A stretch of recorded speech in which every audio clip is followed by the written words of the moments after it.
untuk Anda bisa memandu program dialog interaktif 44 Tonggak Peradaban Penanda Bali Era Baru dengan tema pembangunan infrastruktur Bali Era Baru. Di studio sudah hadir, ada 3 narasumber yang hadir di kesempatan pagi hari ini. Narasumber yang pertama, saya sapa Ibu Ketua Tim Penggerak PKK Provinsi Bali, Nyonya Putri Koster. Om Swastiastu. Om Swastiastu, Gus Surya. Guna Tigatra. Becik. Kalau Ibu melihat di visinya Gubernur Bali dulu, jadi visi pemerintah itu, jadi semua itu masuk ke 10 program pokok PKK. Jadi apa yang kita ingin lakukan di PKK, di 10 program pokok PKK, itu dari penghayatan pengamalan Pancasila sampai perencanaan sehat, itu semua sudah ada di dalam visi Bapak Gubernur Wayan Koster yang sekarang. Pak Koster ini kan mengantarkan masyarakat Bali yang sejahtera dan bahagia sekali menuju Bali Era Baru. Nah, setelah diantarkan oleh Pak Gubernur, kita udah nyampe nggak di Bali Era Baru? Kan pertanyaan seperti itu. Nah, untuk menjawab ini, 4 tahun kepemimpinan Pak Koster sebagai Gubernur, kita susunlah 44 tonggak peradaban penanda Bali Era Baru. Nah, secara garis besar itu selalu ada 3 aspek, aspek alam, kemudian manusia dan kebudayaan. Karena inilah intinya pembangunan Bali, Satkerti. Jadi maknanya adalah menjaga keharmonisan alam beserta isinya untuk mewujudkan kerama Bali yang bahagia, sejahtera, sekala niskala.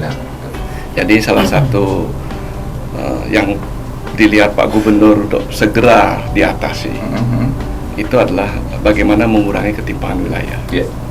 Salah satunya ya meningkatkan konektivitas dan meningkatkan pusat-pusat pertumbuhan perekonomian baru di luar Bali Selatan. Jelas Pak Gubernur berani membuat visi di depan itu ada era barunya gitu. Bali Era Barunya. Tadi juga disampaikan Bali Era Barunya seperti apa. Nah, kalau saya kebetulan mengawal di infrastruktur, sebenarnya banyak sekali. Cuman beliau hanya menulis yang ini saja gitu. Sebenarnya di luar ini banyak program-program yang sedang dan akan Jadi yang di infrastruktur ada 8 bentuk fisik ya. Barangnya ada, fisiknya ada. Dan itu pun kalau bisa kita bagi 2 fisik itu budaya. Mulai dari keluarga dulu untuk kreatif. Nah, kemudian baru kita melihat potensi yang lebih besar, yaitu peluang pasarnya. Nah, ini kan sesuai juga dengan programnya Pak Gubernur di ekonomi kreatif Bali ya Bapak. Di situ tidak hanya kita bertumpu pada pariwisata saja. Dulu sebelum Pak Gu mencanangkan ekonomi kreatif Bali, Ibu selalu ngobrol sama beliau. Ibu bilang Bali mesti punya 3 seperti segitiga sama sisi. Satu sisinya pariwisata, satu sisinya hasil alam, yang satu sisinya adalah IKM UMKM. Nah, Niki harus kuat. Terbukti ketika COVID itu IKM UMKM seperti pelita di dalam kegelapan dia masih berjalan. Nah, di sisi inilah yang harus digarap. Lihat juga potensi alamnya. Niki seperti Jembrana. Jadi Jembrana tidak usah memikirkan urusan pariwisata, hanya dengan memikirkan mengelola hasil alamnya, ya pariwisata dengan sendirinya akan datang. Satu contoh, ketika orang terkenal dengan songket Jembrana, terkenal dengan endek Jembrana, dengan dibukanya tol nanti, orang lebih cepat aksesnya ke Jembrana.